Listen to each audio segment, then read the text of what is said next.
De réponse. Monsieur Didier Legac. Merci Madame la Présidente. Effectivement, je voulais poser une question d'abord à Olivier Dussopt, puis ensuite à Carole Grandjean.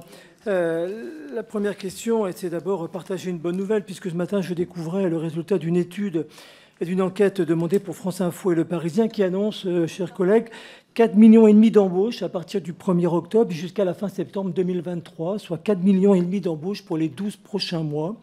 Et sur ces 4,5 millions d'embauches, eh bien, il y aurait près de la moitié qui seront en CDI et 30% en CDD.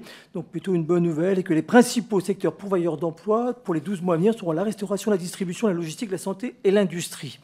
Parmi les questions qui nous reviennent souvent parmi les employeurs que l'on rencontre, c'est la difficulté, pour les difficultés d'embauche, c'est effectivement, mon collègue Vigier l'a rappelé tout à l'heure, ce sont les salariés qui sont en CDD et qui ne veulent pas de CDI. Je pense que dans les mois à venir, Monsieur le ministre, et avant de prendre une décision, il faudra être capable de quantifier ce phénomène. Est-ce que c'est un réel phénomène ou pas? Parce que si c'est le cas, effectivement, on est loin du système assurantiel de l'assurance chômage, puisque voilà des personnes qui sont en CDD, à qui on propose un CDI et qui préfèrent se mettre quelque temps pour des raisons personnelles au chômage. Donc est-ce que vous avez déjà des chiffres, Monsieur le ministre? Et si oui, est-ce que vous envisagez d'en demander? Et ma question, Madame Grandjean, sur la VAE, parmi les freins, je voulais savoir demain sur quel réseau d'organismes nous allons nous appuyer sur les prescripteurs.